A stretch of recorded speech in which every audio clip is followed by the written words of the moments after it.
Hello, you're listening to Who Agrees with me, Paul Black. And me, Kendra McPherson. And thank you, as always, to our wonderful sponsor, Iola. Well, I actually went and got an eye test today. Nice. I was well overdue one, 2 years in fact. And I put my chin in that little rest. I put my eyes in that little hole. Yeah. And I actually found the experience to be quite intimate. I was thinking that when they turn the little light off. Yeah. And the news has came in that I've went down 2 levels in terms of quality of my eyesight. But actually, that's great because I can get new, beautiful, lovely glasses. Exactly. That's what it's all about. Exactly. And how did your eye test? Did you get a blow of air in your eye? No, I didn't get that one. What one's that? Or maybe that's for a different thing. I got the one where you sit, you do the first stage. It's like you do judges' houses up the stairs, then you go downstairs and you're just one-on-one with the judge. And then you put I love the little chin rest. I did a lot of that. And then just saying better, worse for ages. Yeah. Then you see the little hot air balloon in the distance, the wee flashing light, all the tests that you do. What I like about eye tests is that what you described about where you get to do the optician's version of good guy wank. Good guy wank. Good guy. That's so true. You should have just started doing that. Good guy wank. That's good. Well, I went on my lunch hour and it was actually quite bish bash bosh. So you can get it done. Get a lovely pair of specs. So I'm excited for my new pair of Iola specs that are coming to me. And what ones you going for? I'm not too sure on what I'm going to go for because there's just so much to choose from. At the moment, I've got my Coopers in sunglasses form. Nice. And I love the shape of them. The shape of it. And I do get a lot of compliments on them, but I think I want to go for a bigger frame for my everyday glasses. I need more of a statement piece. I'm not venturing away from my gorgeous green bells. No, they're kind of signature for you now. I want them to become iconic and like an art critic. Mm-hmm. You are giving that vibe. As I'm obsessed with saying, and you never take me up on Jenny Eclair.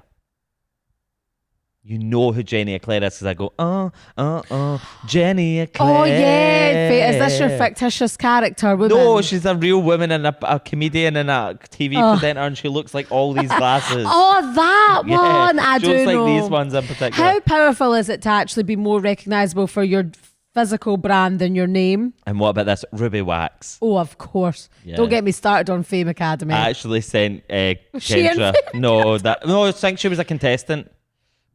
She wasn't the presenter. There was another red-headed woman. It wasn't Ruby Wax. Carrie. But anyway, she really had an iconic black hair with red highlights. You don't get that anymore. Yep. Maybe in a Y2K kind of way, but I've not been saying it. Mm-hmm. But speaking of things that are nostalgic like that, I sent Kendra a post last night, and I think it was from some magazine. It was like a collaboration with Jodie Harsh, and it was like all about this era in London of like partying and all these celebrities of that kind of, not quite the like, what do they call it, like not the Brat Pack, Brat Pop. No, that was what they like Jude Law and shit. It was kind of like that vibe, and it was just the like headline of this story was like, you just had to be there, or you had to be there, and it was about this iconic era and all the pictures, and I just sent to Kendra and said, we kind of were there. We weren't. I just knew that. I wasn't sure what angle you were going for when you sent me agreed, that. no? I did agree, yeah. But I just meant that because like I knew that we recognised every person in those pictures, which isn't hard if you're up to date with pop culture. But I was like, yeah, we know about that. Yeah. I just thought it's important for me to message Kendra and say we were there and acknowledge that we were there in spirit. Yes. And speaking of spirits, I have something I want to talk about at length today. Aligning with the recent autumn equinox, which we've just experienced. I feel like everyone will be well aware that we're at the turning of the seasons, which we famously love to talk about, I feel. But I attended a fire walk on Sunday evening. Nice. And it was transformative. I need to know everything about that start to finish, because for me, it's something I've seen in the media, as Janet's reporter would say. In the media, I think I've seen a lot of that on the television, but not so much. It was really had to peak at some point. But anyway, tell me start to finish everything about it. I haven't actually seen much about it, but I feel like it was, from what I can gather, quite like almost a American sort of endurance test vibe more than a spiritual thing. Maybe it's like portrayed in the media, but basically Bethany got me and her this experience for my 30th.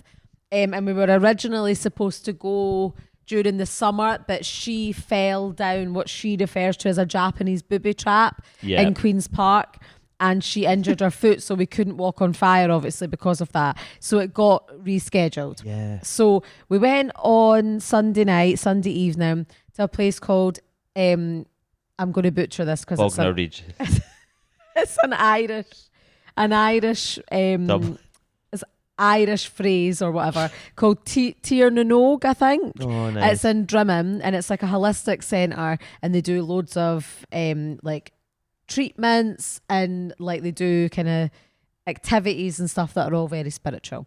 So went there, and basically it was a whole evening of affair. I didn't really know what to expect. So we got there, and we were first asked to we got in a group, we were in the workshop, and we were given a white candle and a black candle. And basically the woman that was leading it said, in the white candle, I want you to put in, energy-wise, everything that you want to achieve or become or embody once you walk over those coals. And the black candle, I want you to put in everything that you're leaving behind that's been, forced upon you that you didn't choose, so we can rid ourselves of that, and we'll put them both in the fire. So we all went out as a group, and it was a beautiful night. The sunset was so like impressive, and it was just like a wee snap in there, just pleasant vibes. Went out into the field, and there was a big fire that had already been built by a kind fire builder. And basically, as a group, was it a blaze? Not yet, because we were going to make it a blaze. Okay. And then we all went out and kind of stood with our candles and thought purposefully, lit the candle, and then we all put it in the fire, which was a bit jarring because everybody was like putting flames into the logs, and it was a bit much. But then the fire and the flames went up, and it was so beautiful to see physically. And then the leader of the group was like, so we've all put our energies and our thoughts and our feelings and our desires into this fire. It's going to burn down, and we will then walk over those coals, and that will make up the coals. I thought the coals were going to be separate. No, that it all broke down, and everything that we put into the fire then became the coals. So it was all very beautiful. So then, but wait for it. This is the bit that you're not going to expect. So we were like, we need to leave the fire to burn down, obviously, to become the coals that we're all going to willingly walk over. So we all went back into the workshop, right? And I was like, oh, I wonder what's going to be the next part. She was like, so we're now going to do an exercise, which I don't put in the synopsis for the evening because I think that it might put people off. And I was like, what's she goes over to like paintballing. We're going to do laser tag.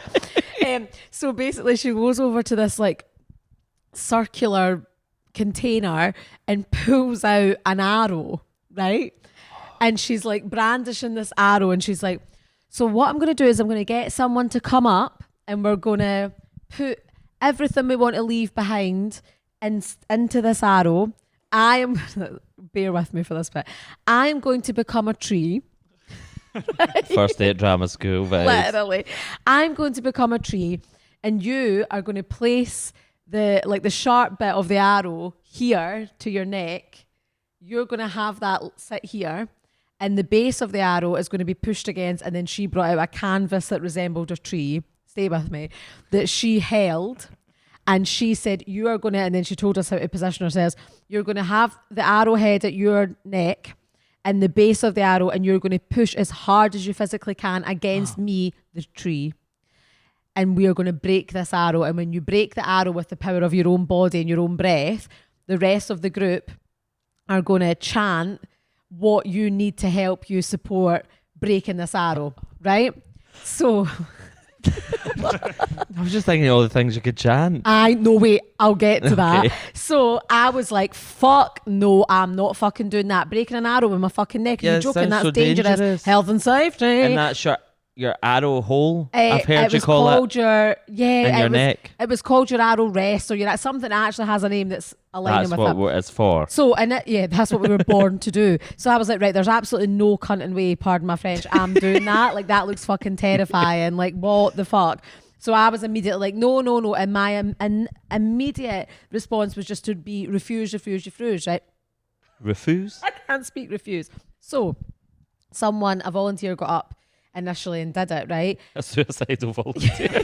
I was like, I don't give a fuck. And now Impale dead me, woman goddess. got up.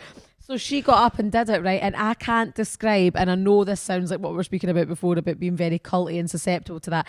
I cannot describe the energy shift in the room with all these strangers when that woman got up and broke the arrow. Like, everybody was suddenly so, like, emboldened by what she'd done. Galvanized, yes. I literally, before I could even, like, talk myself into or out of it, just went, I'll do it. It just pure came over me. So I was like, fuck it, I'm doing it. Because in my head I thought, see, if I don't do this, I'm going to feel like I didn't get everything out of this experience, when I'm just, why am I saying no? Like, why can't I do it? Because I kept saying to myself in my head, I was like, I can't do this because I'll get up there and I'll fuck it up, I won't break it, it'll be embarrassing, whatever, right? So I got up, got myself in position in that in front of the tree.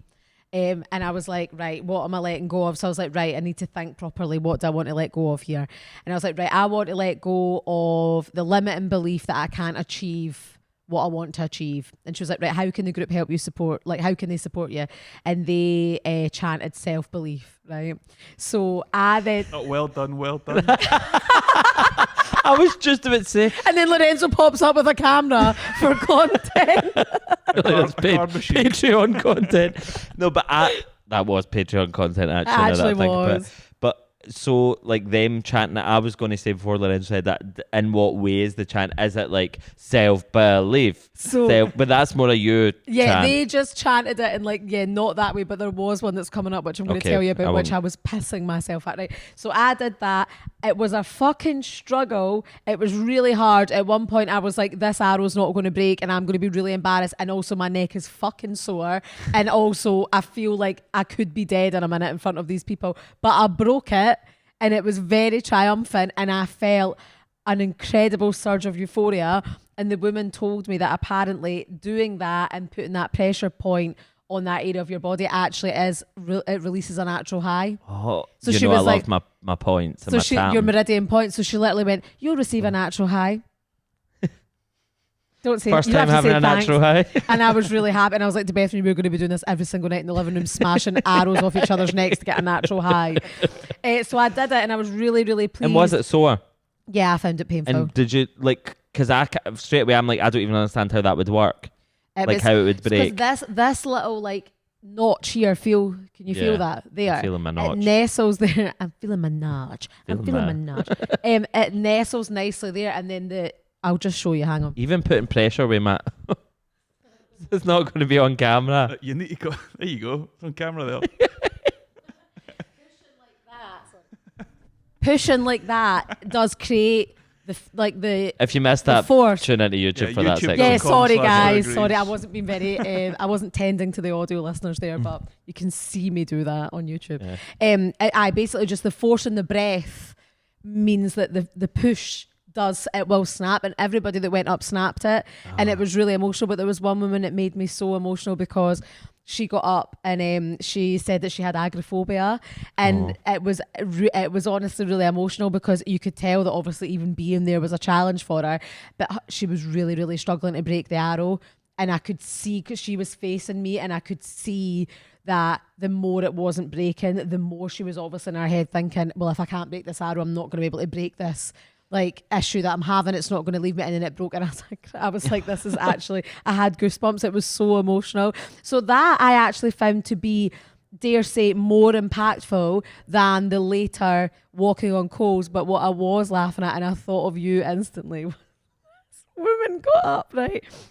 And she was like, they were like, right, okay, whatever her name was. Sorry, not to be rude, I can't remember her name. But they got up and she was like, right, so what are you releasing today? Like, what are we putting into this arrow? And we're saying, I'm walking away from this. I don't want to do this anymore. I've had enough. And she went, my veins. And then she went, no, I'm not being funny. I'm not being bad or anything, but I just can't do it, and it's too much here. I'm just, it's all the time. It's all the time. I literally went, moo. She's like, not being bad or anything. I mean, I just did a wee bit time away to myself, and we were all going, yes, release your veins, break your veins.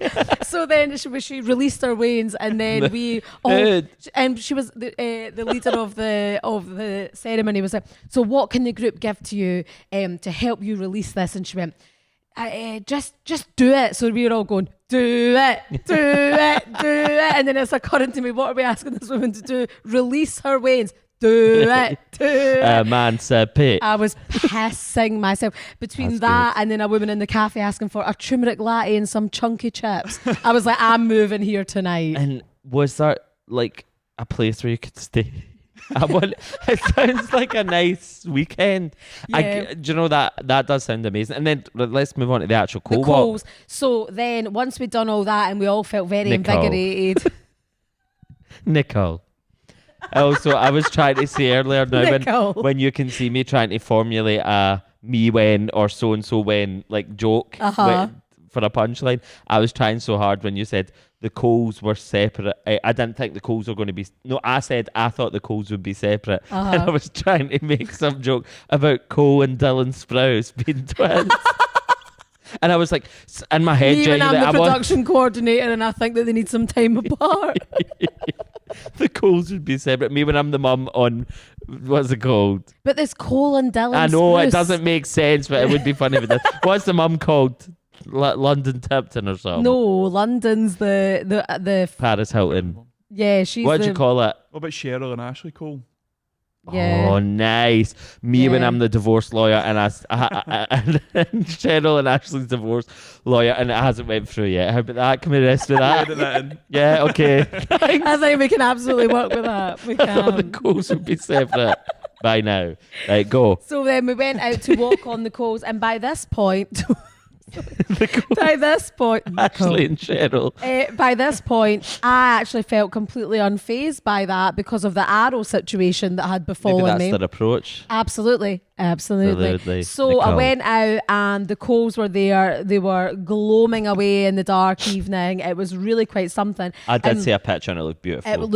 it was so beautiful. But then the most jarring thing about it was, which maybe it shouldn't be jarring, it should just be natural and it's a very grounding experience, but you were just expected to take your shoes and socks off and have your dogs in the grass raw. Nice. Which was a bit nuts considering how wet the grass was I'm and surprised dark that it was. you would find that nuts because it feels like the most thing. Like, who was it that one of our friends sent me a reel the other day, and it was Deborah Meaden, who I can't believe I don't follow on Instagram because I famously bring her up a lot All the time. So it's actually not that easy to fit in a conversation, but I do. And when I went to what's that big graveyard in Paris, the really famous graveyard? You know, the one where Where Oscar Thingamabobber Wilde's is, yeah. buried. And when I was there, and like I think Jim Morrison's there as well. Sorry, where's and it's- Deborah Meaden and all that? Well, you're about to find out because I was having a laugh and a keeks because every time we pass someone famous, I'd be like, oh, there's so and so, and then I thought I'll just throw a few into the mix and see if anybody noticed, and I was like, oh, that is Deborah Meaden's great. I feel Pathea's not too far. Theopatheus. You know I love to say Theopatheus. But anyway, my point about Deborah Meaden was that our friend sent me a reel the other day of her saying like, good morning, I'm off on my barefoot grass walk. Oh, Like, so she just starts, she said something like, good morning, I'm starting the day as always with a barefoot grass walk.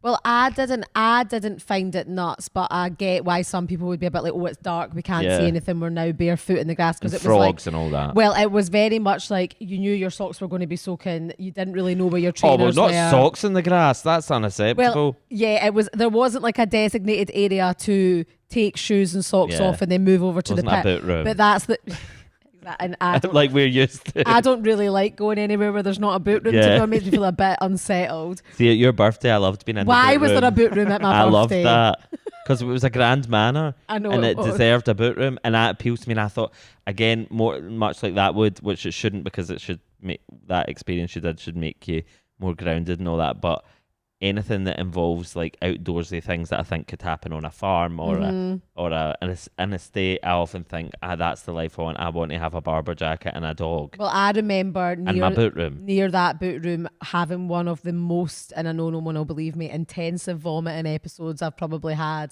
today. Top three. Top three as in during the enjoyment of the evening. Oh, My right. top three's changed, so not it's not post. hangover, This yeah. was during the evening I was vomiting. That was nice for us to have a boot room just off of To the vomit party in. room. Yeah. Exactly. But no, I really enjoyed having my feet in the grass because I do. Deborah Meaden's so right for that. It's incredibly grounding. It's very, very good for you to do that. It was just because it was pitch black, so you couldn't really see what you were doing. But anyway, when you went on the coals, so you went the first time alone, and she was just like, right, you need to envisage what you're walking across there for. Like, head held high, what's on the other side of these coals that you want so badly that you would walk over hot coals for, envisage that, stride towards it. And it genuinely took me no time at all. I was just straight over it. Didn't feel a thing. Then the second round, she raked the coals out further so it was a wider path, and then shuffled the coals around so they were really, really warm. And then she was like, if you're here with someone, you can walk over together. If you want to do it again, you can go yourself. So obviously me and Bethany were there together, so we decided to walk over the coals for friendship. Absolutely. So we walked. Absolutely. I've never thought of something more appropriate in my life. Exactly. But then the second time we did it, we were a wee bit cocky, and it was fucking roasting to the point where I was hopping a wee bit. Yeah, it was fucking so hot. But this is what is the science behind walking over hot coals and not feeling it? I know. Is it just the speed you do it at? The first time I didn't feel how does it a not thing. burn you? The second time it did burn me. But my feet looked fine and are great. So you just get burnt and that's fine.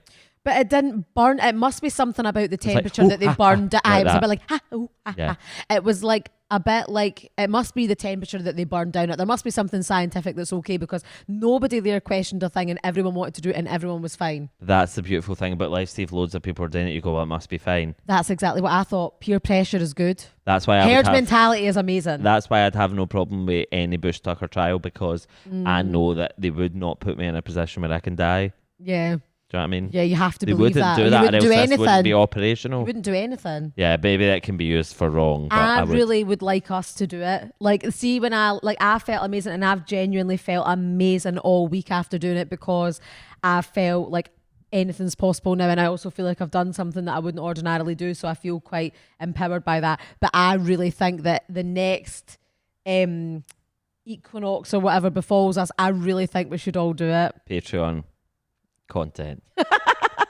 I would love to do it again. So if anyone wants to join me, I will attend. Lorenzo, socks and shoes off on the grass. Absolutely. Yeah. Okay. I was just making sure you're okay with it. And we can all do it in a 3 and then say for the podcast and walk Yeah, over and hot coals. then we go, and what dystopian universe is this? Where we walk across hot coals and say for the podcast. I think you should refer to your every kind of chapter of life, or just every bit of life of your life after that should be referred to as after the coals. That's so powerful. Not even like post coals, right? And don't after the coals. After the coals, or like you can just like say like in years. Like Angela's ashes, but after the coals. Yeah. Maybe not. Kendra's coals. But what about this? Like in 30 years or something, you're sitting with all your kids and you're going, well, that was after the coals. Like that's just how you start a story. Yeah, that's and then perfect. people always go, what is the coals? And you go, I'll tell you when you're old enough. Oh, that's good. But But you wouldn't tell me older. You have your baby's first steps will be over. Over the coals. You'll be on the other side going, and it's not allowed to walk. Oh, I wish we put Dorinda over hot. Well, do you know what? Do you know what's quite sad actually, or not sad, but bittersweet. R.I.P. Dorinda, you would have loved hot coals. She would not have walked anywhere. But I'd see when you said about before you did it, they're like, what is waiting on the other side of those coals? And my first thought was Dorinda. And that's sad. I would crawl over hot coals for Dorinda, roll in it, put them in my mouth, put them all over my ears and inside my brain. If it meant bringing Dorinda back, I would do anything anyone asked me with hot coals. Do you know what? I think the only thing seems missing from that experience, a sacrifice. Well, there was sacrifices. They were making jokes about sacrifices, but what I will say is, like, I wouldn't do this, but like goats and that. it happens. It happens. I do find, to be completely candid, everybody obviously knows I'm a very spiritual person, but I'm not without my flaws. And what I do find, and I don't know if this is a universal feeling with these types of settings, right? The whole thing is about being open and understanding and being together in a sense of community. And I definitely feel that. What I struggle with as a young, dare say, good-looking cosmopolitan woman with her finger on the pulse, and still being in these spaces, is it's hard not to think things about certain things that are going on. When we arrived, I saw not one but 2 people with plastic health ears on. Okay. And a woman came into the room and someone said, "You'll recognise Anne by her antlers." And I thought, it's hard for me to inhabit the space. That's when you got to change it up, because actually Bethany told me that it was people were playing Dungeons and Dragons or something. But do you know what? I don't blame them, because again, everything you described there, I was going to say, and that's what it keeps coming back to, is that if you start living like you're in Game of Thrones, things will make sense. I want to give myself over fully to that scenario, and I think I do once I've settled in.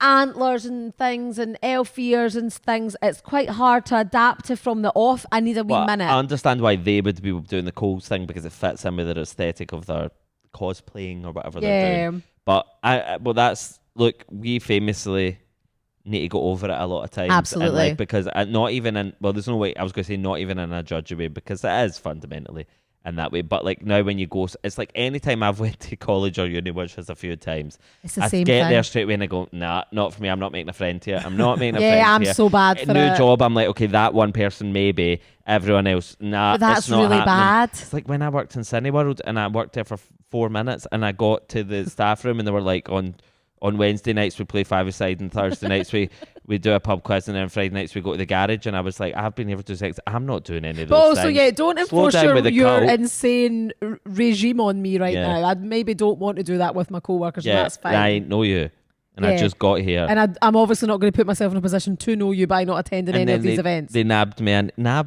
They nabbed your bed. No, they flung me into a 4DX screening of Thor. I've told you this. And someone said, it was my first shift. What do you mean? Well, Thor, I always say it wrong. I'm going to say Ragnarok. It's not correct. Ragnarok. Oh, sorry. Ragnarok. I was going to say something funny after sorry there. Ragnarok. Aye. Whatever it's called. Regis. It was... We need Patreon episodes. We go to Bognor Regis. Where is I don't Bognor know Regis? what Bognor Regis. I'm going to look it up while I tell this story. Is it like Torquay before No. Paul gets into it? I've been to Torquay. In England, but it's I think it's Torquay. a seaside resort in West Sussex on the So south it is coast. like Torquay. You're South coast right, of sorry. England. I knew it was B. Sorry, Paul, continue. Boggy Rees. Boggy R. Boggy R.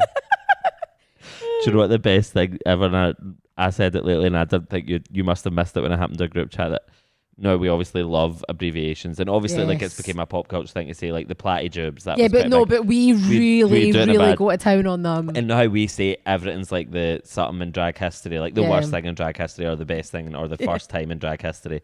Like we use that quite a lot for any context. But then when our friend Lauren just now says in drag H, she goes like, "That's the worst thing I've ever heard in drag H. Just drag H." That is so fucking unbelievably funny. It's so good. It's so nuanced and drag And I know that H. when she listened to this episode, she walked down the street laughing, going, "That was good," and she should. Funny. It is funny. But anyway, in Thor Ragnarok, when it was a 4DX screening, so the seats move and all that. It was my first shift, and you need a staff member in there to man the theatre in case anything happens. And they just sat me there, and I looked up, and then this guy came up to me and he was like, "Excuse me, someone's sitting in my seat," and I was like, "Oh." Like, get over it. I was like, "Oh, just tell them to move." And he went, "Can you do it?" Yeah, that's only what you're fucking there for. But come on, don't be a gimp. Either sit in a stranger street and let the domino effect of everyone being in the wrong seat fuck up this full thing, or leave. And then I went up to him and I was like, "Fuck, I need to tell this guy's in the wrong seat." But obviously I'm trying to tell him he's in the wrong seat, but he's going moving from side to side. And I'm going, excuse me. It was fucking a nightmare. That's so funny. And then I went on holiday to Berlin for my 21st birthday, and they phoned me and said, "Why aren't you here?" And I said, "I told you many times about in the holidays, I'm not going." And they went, I went, "Do you know what? I was feeling myself. I was in Berlin on my 21st birthday, feeling my oats." Yeah, feeling and your oats. I picked up the phone and I went, "Do you know what? I'm not coming back in." Nice. I'm not coming back in with no financial plan to live that out. You told Thor Where he Regatron put his Ragnarok. and then the woman said, "Well, you need to bring back your uniform." And I was like, "Oh no, do you think I want to fucking keep a red polo shirt with a name badge?" Well, but I did. Actually, Paul, that's very timely because the last day of the Cineworld as we know it is on Sunday. closing. That is actually sad. Sorry, I know I just lagged, but that was just me at that time. That's still going to be a cinema. It's going to be the... Apparently, yeah. So I think so. Oh, someone going to buy it over? Yeah, so basically, you know how they've been... We obviously like to chat about Cineworld quite a lot on this podcast. Yeah. And you know I'm... Sponsor us despite everything I just said. Sponsor me, goddess. An avid unlimited card holder. Still? Yes, absolutely. I can't stop saying absolutely. Where, what? No, right, I'll let you talk. And basically, you know, the threat of Cineworld closing down has been looming large for quite a few years. I feel they're quite minge-teasing and bastards about that. Did they not do it? No, I'll do it. They keep threatening it, but then it keeps somehow not happening, which is quite a nice market employ.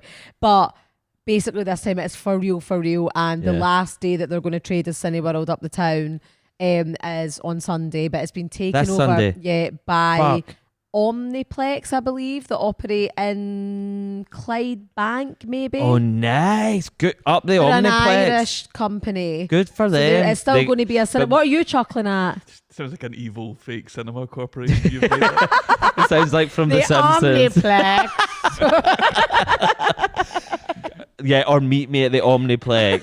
Or something your mum would say where she met your dad. Absolutely. No, your granddad. We were down at the Omniplex. It's kind of not in our Omniplex at the moment, but it might be. Down at the Picture House. Yeah, it is a bit like that. Well, good for them, but what the Omniplex representative needs to reach out to me and tell me is Ice Blast or Ices. We need to know. That's such a good question. It will influence a lot. Well, it's an Irish company, so let's see what's happening there. But the OMP. We need to know at the OMP if it's going to be ICBs or ICs. If you work for or are planning to work for the OMP, reach out because we want to know everything about that. But I'm kind of torn now and a bit crestfallen, which are two of the worst things to be, because I'm going to keep my Cineworld card because I've been told that my membership price has gone down, which is good because now I can only go to Silverburn. Oh yeah, which is fine. It's like your pure gym one where it's like you can have multiple locations or one. It's fine. Selfie is good. That's a good one. I really like the feeling of coming out the office in town, not to dox myself, and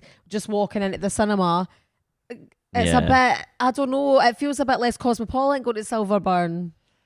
Listen, you know, I'm quite obsessed with being cosmopolitan tonight. I want to cut a ribbon somewhere, so can we cut the ribbon at the Omniplex, please? Because or can we do something at Silverburn? You know I love Silverburn. We can't go into this because I won't name other benefactors. What does benefactor truly mean? No, I need a mysterious benefactor. I've told you that. Of course, yeah. It's like a faceless rich Frankenstein person and all that. No. No. What's it called? Nosferatu and all that. There was a benefactor there, no? Yeah, he was benefactor. Yeah, he was more of the benefactor group. A series of unfortunate events. Yes, Count Olaf. He was a would-be benefactor. Oh, fuck. Pub quiz, name 5 mysterious benefactors. And show them to me, please. I beg. So yeah, Cineworld's kaput, which is actually... that's sad. Sad, and we've spoken before on the pod about how Cineworld Unlimited cards were so in for winter, and now I feel like I can't believe that's... Oh, it's closing before award season, boom. Yeah, I mean, we'll just have to go to Silverburn now, won't we? I'll take you there. I'll do it, thank you. But do you know what actually leads us naturally on, which we're obsessed with things leading us naturally on?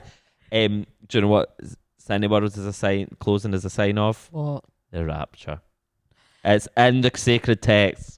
What's going on? I'd love to say that more. Because you know what all I'm hearing is, and I think you'll be familiar, I don't know what the rapture is, I don't know what it is, but are you thinking of the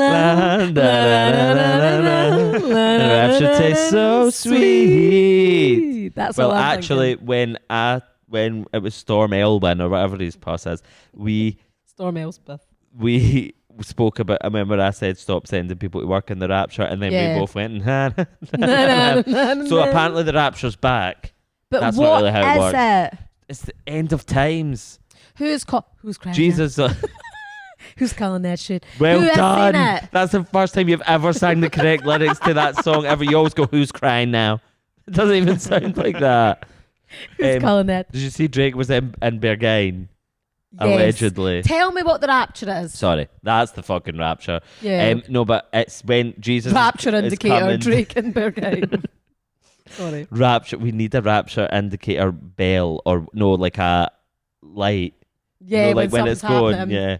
Yeah. But So when it's the end of the times, and then Jesus will come down on a white horse, and he will take all those Yeah, I thought folk went up. believed him, go up with him like this. Right. And the rest will burn in the fiery pits of earth. Gotcha. That becomes when was hell. that due? And is that correct? Do we have a think so. timeline for that? Well, apparently it was last Tuesday. Mm-hmm. A South African pastor on, I think, TikTok said it was going to happen. Right. But listen, Is it a Mayan calendar, Joe? I was literally about to say they need to link up and discuss, because they're all making a fool of themselves. So the last living representative of the benefactor of the Mayan calendar needs to meet up with all these religious figures and say, right, what angle we going with here? Because they're taking the piss. Think about 2012.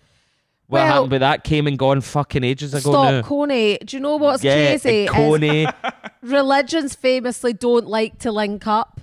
They all want to do their own thing, chicken wang. But really, you're right, if they aligned a little bit better and got their calendars in order, maybe once they get their credit right. Like, I'm gonna get the job. I'm coming down momentarily to fill out an application. Do you have an application? KFC, are you hiring today? If you're not familiar, please type in Jasmine Masters job application to YouTube. KFC, are you hiring today? They need to align so we can believe a little bit more, because there's so many different opinions and factions. I'm not trying to pull apart religion as a concept, because I obviously am not equipped to do that. But what's actually going on now then? So we're just post-rapture and we're just accepting that that's not happening? It's weakening their case. Mm-hmm. Yeah, it's just another one that hasn't come true. But there will be one. I like the idea, because I used to think about the rapture a lot as a child when I used to go to church, and they would. Yeah, so you're familiar. Yeah, well, they would talk about the visual of Jesus coming down on his horse, and it was Jesus. They said, I'm sure not God, but Jesus and God is his only son, but also they're the same. And that, if we can get our heads around that, what can't we get our heads around? Anyway, I really liked the visuals because there was imagery and Pegasus with the wings and all that, I think. Love when we can shoehorn Pegasus into anything. Well, my granny's called Peggy and we always call her Pegasus and she doesn't get it. But I can't, sometimes I mix up the actual Bible with the Disney film Hercules. Yeah. So, like, things can overlap and I don't always know what is true, but it could all be fake. I'm so sorry for saying that if the rapture's happening. I'm joking. All I'm seeing about this rapture is like a cow spinning in a tornado. That'll happen. Methane gas. What about that? Silos. What's a silo? Oh, you know what a silo is. What's that? Have you ever seen the Simpsons movie? Oh, is it the blimp? No, but blimps are another one. What's a silo? There'll be a cow on a blimp getting caught in a floating silo. What is it? Where the big towers of things they fill with waste. Or grain. Other things. Or salt.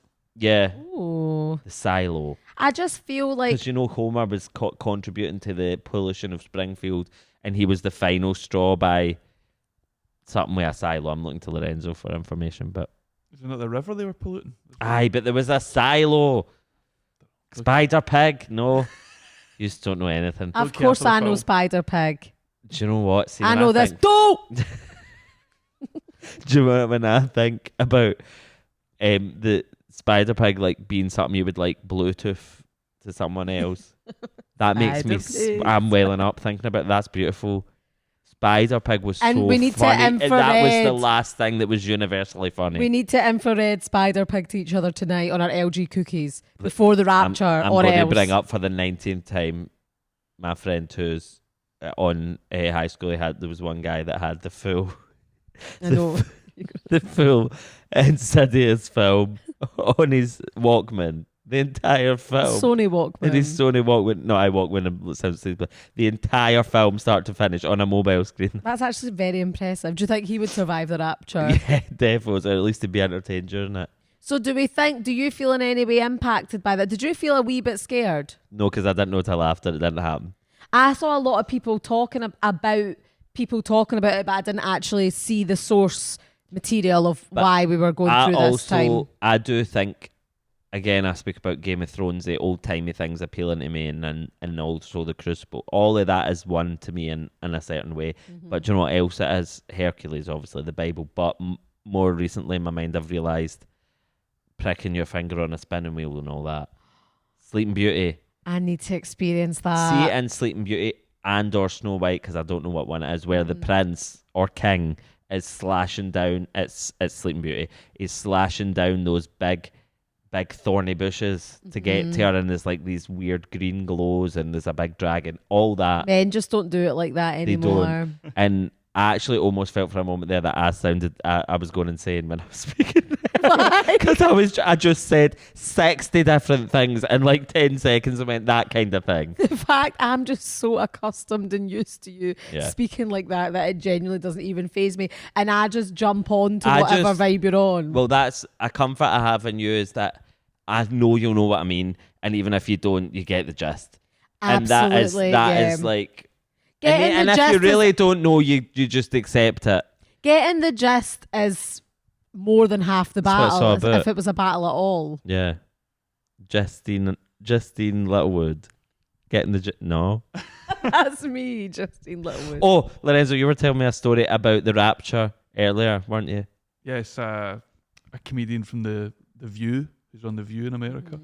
She was in a religious cult or a religion of some kind that had a rapture scare, and she was told to get her house in order, and she thought, fuck that, there's going to be no bills where I'm going, there's going to be no speeding tickets, so she stopped paying her taxes, stopped paying her mortgage, stopped paying her bills, and then the rapture didn't come, and a policeman pulled her over because when he ran her license plate, she had like 15 grand of parking things unpaid. She had as hell. And she got put in jail for 8 days.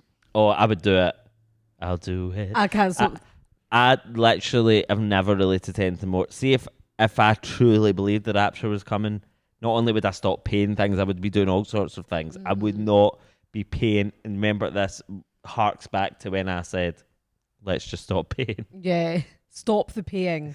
But I think that's fair. Stop the pain and stop the paying. I like that she thought the world was ending and she went, I'm not doing any of this anymore. It is true, because literally, like, not to get all tinfoil hat, but all of these things are just formalities and frameworks and structures that are set to obviously, uphold capitalism.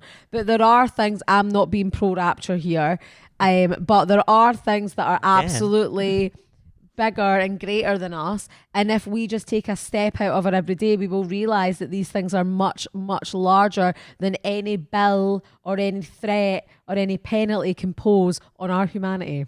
Wow. Who's galvanised? Right, I want to move on to something that's less daunting, but I was reminded of when you're speaking about your coal walks and the coals and the arrow snapping. It made me think that is such an activity that they would do on Housewives. Yeah, it very, very much is. As in, one of our friends actually said that in a group chat. It's so true. That's what I love about Housewives, because we have all the evil fighting and the drama, but then we have those moments where they come together. Camaraderie. I love the camaraderie and female. What about this? Female friendship. Love it. Hell yeah. Can't love get it enough too. of it, actually. Love it. From sprinklers, splashes. I love that edit, of Real Housewives of in New York. course. You're on Your Own Kid by Taylor Swift. It's actually would move me I to sent tears. you a really good Housewives edit the other day, and now I can't remember what it was set to. Well, we often have a bit of dispute about, I sent you this, I sent you that, because famously, I say to Kendra, did you see that TikTok I sent you? You go, I haven't been on. Because we go online at different times. My designated TikTok time is before bed, which is not good and not what I aspire, but I don't go on literally at any other time. And what I have a bad habit of doing is I don't go to my DM straight away. I just scroll on my For You page, when actually I end up sending my friends duplicate TikToks and I'm not aligned with what you want me to see, and I feel bad. And then when you get so annoyed, you just send the link to me directly on WhatsApp. Yeah, you can't ignore that. Yeah, I don't ever ignore it. It's not my intention. But what I'm saying is you're missing out on a curated feed that I'm providing you. And I love it, because I go into my DMs and like there's maybe like 5 of your friends maybe who all have sent me enough to last me an hour. And I go, and also, do you know what I think is so nice about TikTok? When you go to share a TikTok with one of your friends, like on the app, it allows you to see their exact like senses of humour, because if you get one, you go, that won't land with Kendra, but it'll land with one of my other friends. Or that'll really land with this person, but that's the only person I can share that with. I love doing that because I know all my individual relationships here. But I did see a TikTok that I did send you, but you've probably not seen, that made me laugh a lot, that you'd benefit from seeing, because it was a guy saying normalize going to bed at different times on different social media apps. I have seen that, and that is so true. It is. I go to bed, I try WhatsApp. I'm kind of awake whenever you need me vibes. Apart from when I'm fully asleep, like I will. Well, actually, no, that's not true. There's sometimes. Yeah, you did do that to me last night. I didn't. Facebook Messenger, I'm probably more likely to engage in chit chat. WhatsApp, I do turn off at a certain time, and then I revisit mid morning the following day. We'll see the whole thing of like, we should never have this much access to people in terms of like just demanding them. Oh, they didn't text back, didn't get back to me. Like, that's not normal life. That's how we've adapted now. And actually, it's a bit much to have someone be able to reach you at any point when you just want to have not be on your phone. I've literally never not been on my phone, but I respect people's rights to but sometimes I don't. It's not ignoring. I see that you've messaged me about something, and I'm like, I'll reply to that tomorrow. That's but fine. if it was time dependent, I would always reply on time. But what I was going to say is that what I love it how you can combat people's ability to have their own boundaries is by tagging someone on Facebook Messenger, because I say also all the time, and I didn't realise how few people use Facebook Messenger the way we do, because our group chat, our main group chat is on, like our big group chat with all our friends in it is on Facebook. I think most people do that on WhatsApp. Some people do it on Instagram. That's fucked up. Yeah, I don't like that. What do you do, Lorenzo? WhatsApp and Signal. What? Do you use Signal? Oh, no, you've always got to be different with your bloody titles and all that. I was just about to say Tidal. I'm an Apple Music guy these days. Yeah. Oh, I would never. Signal was like a thing that came out. I don't know if it was during COVID, but it was. For perverts? Was it House Party? No. When everyone was having video calls and then thought they were getting hacked. With his friends specifically on Be Real. I can't remember what the reason for it was. It does something different. It does what. So you have a group of people that use that? Aye. It does something WhatsApp didn't do. I think when maybe Facebook took over WhatsApp or something, and all the protections of it went away. Oh, so you need your encrypted chat. No, I don't remember what the reason was, but somebody got us on it, and then we migrated one big chat, probably two big chats to it, I would say. Interesting. What's it called? Signal. Never heard of it. Well, we use Messenger, okay? We don't know about all that stuff you're doing, but what I like about Facebook Messenger is when you at someone, it gives them the notification. And I say this all the time. I'm pretty sure, because I have it confirmed at different times, that every single person in our group chat, of which there is about 15 people, has it muted. Genuinely, I'm not, which is hilarious because we're all like, that's too much. Yeah, we're all the problem. Every single one of us. I don't always have it muted, but what I've noticed now is I am muting it. Because it's a big distraction. It is a really my phone in general is a huge distraction for me. But if I can see that someone is trying to message me, I will always pick it up. Whereas if I can't see any notifications, then I know that I'm looking for it. It's the way to do it. Do you know what I mean? But the thing with Messenger is that, like, because we don't see all our friends all the time, obviously, and like if we do, maybe we see a few of them, or like it's more occasions where we're all together, like it as a big keeps everyone group. And it keeps you, and people dip in and out, and sometimes the best times of your life can be on Messenger. me when I'm sponsored by Facebook Messenger, it can be like, it genuinely, like, see some. It's like MSN, you know, like when you were younger, you'd log on and you'd be like, oh God, it was a laugh on MSN tonight. It's like that in the group chat. A laugh a minute. If the group chat is banging, it's banging, like it's good. And see when it's like just like boom, boom, boom, non-stop, and there's like 6 of us firing in something. Everyone, it's just so funny. And then I just love it. You can't bottle that. But do you remember, I don't know if you remember, not enough people really cared for me to make an impact here, but was it last year? I didn't have Messenger for about 6 months. I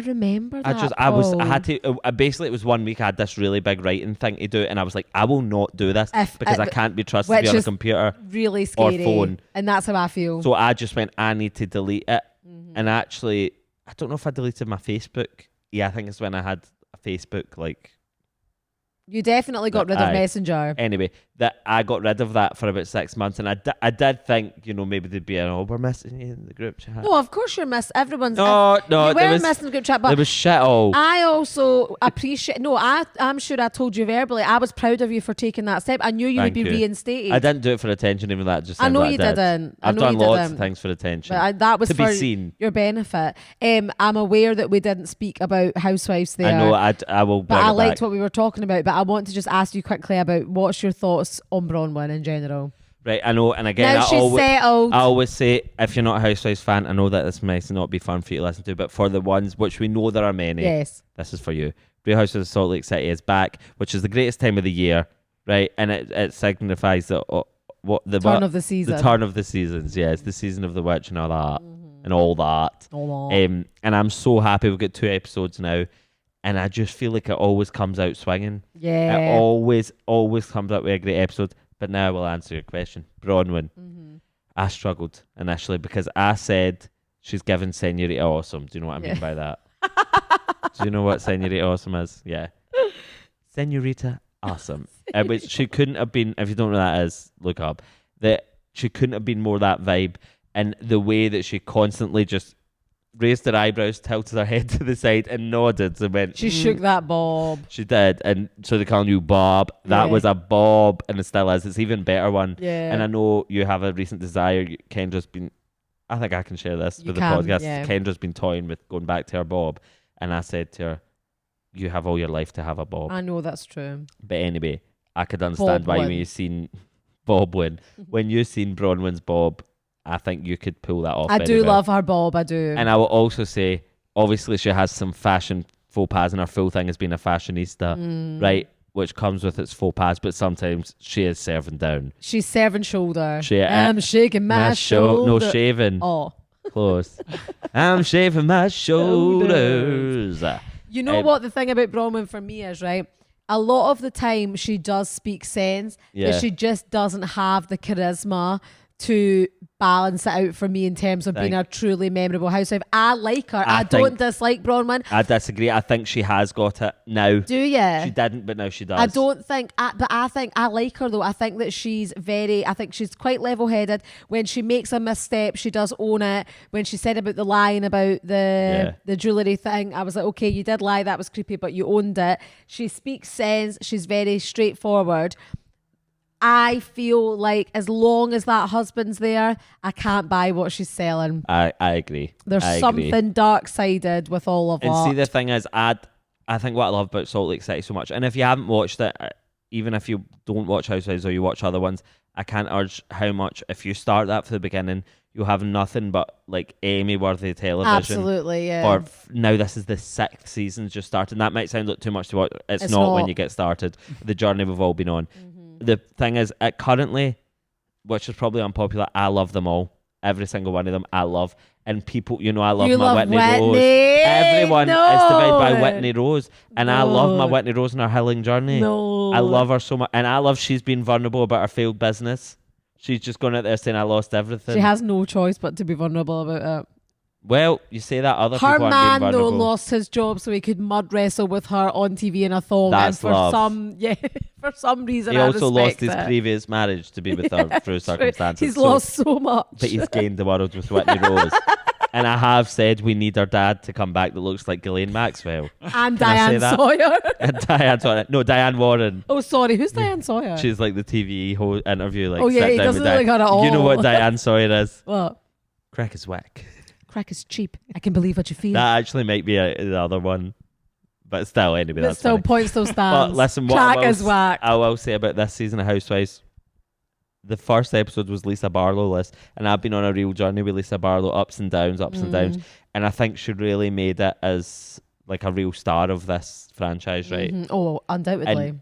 But I'm sorry to say, she is, and we like to use the term tweaking boots. She was tweaking boots in episode 2. She was tweaking boots majorly. And what did they say? She was tweaking out. What? Yeah. Also, did you notice in the second episode? I just realised she said that, so she's... Gout sucking, gout dick. No, gout dick sucking was what she said. They were having a little falling out. I always say this to Housewives. See, when they turn on each other, they're insulting each other about the same thing they do. Like, that one's a bit different, but it's always like, you've got a fucking facelift, and it's like, well, if you don't have one yet, you will have one soon. But let's just your business is shit, so will your business is fake, so is every single one of yours. Let's just read the level room. the playing field. Yeah, and realise you have more in common than you have not in common. Anyway, one of them has, the fashionista Bronwyn has an old husband. Again, lots of them have old husbands. Not particularly in Salt Lake City, but in general. Older than them. It happens. And some of them have gay husbands. Anyway, it happens. They are arguing, and she says, you've got some lawsuits against you. And she retaliates without missing a beat and says, well, you've got all your clothes because you suck dick, gout. No. Gout dick. Yeah, gout dick sucker is what she called her. Gout dick sucker. Which is crazy. Which is crazy. Because Not I don't think you even can get suck gout dick that has gout. And also, your dick can't just have gout. It's you your have foot, gout. no? But she called her a gout dick sucker as if it was like a kind of universal thing that she does. And that everyone knew of. Gout dick sucker. Yeah, so I'm loving Salt Lake City. I'm so happy it's back. I've never watched Salt Lake City. Lorenzo, you would you and Helen need to watch it. You would love it. Like, it's so good. You don't even understand. But season 2, first episodes, or is it the end of season 2? Where the finale of season 4 is probably the best piece of television. Like, I would say, actually, see when people say things like The Leftovers, Sopranos, like, that's what I'm being serious. That episode is genuinely incredible. It was amazing. And if you know, it's like now when people and you start winter, so because it's in Salt Lake City, it's always very chilly, so it's actually quite a festive thing to watch. And if it's you want it also really, therefore, has a total different vibe to everything else. Yes, it does. They're also all Mormons or ex-Mormons, yeah, which throws another thing in the mix. Another through line that you don't have in other ones. Literally insane. Yep. So yeah, up Meredith, the nastiness and the rumors. You need to watch it. You were really good at that when it was happening. Yeah. I caught it. I coined it. Yeah, I think I would love for that to be in my life one day, that lifestyle. It can be. Like for us, we're all housewives. Claim. You've been listening to Who Agrees with me, Kendra McPherson. And me, Paul Black. And next time you all see me, I'll have my beautiful new gleaming specs on, suited and booted and gorgeous. Yes, and thank you, as always, to our sponsor, Iola. You can order them online and get them fitted in store. So why not do that right now? Yep, like moi. Also, remember, you can subscribe to our Patreon right now. We have 2 tiers, as an ox, as a hill, for lots of exclusive content. There's already been an episode on there. There'll be another, I'm sure. There'll be lots. Yeah, there'll be hunters, fuck's sake. And also, please like and subscribe on YouTube and turn on notifications. Leave us a review on Apple Podcasts and Spotify. We do read them. And please do all that. Thank you. If you have eyes to see, whoa, do that. Volume peaking. Yes. Well, thank you very much, everyone, and have a lovely day. Bye. Bye.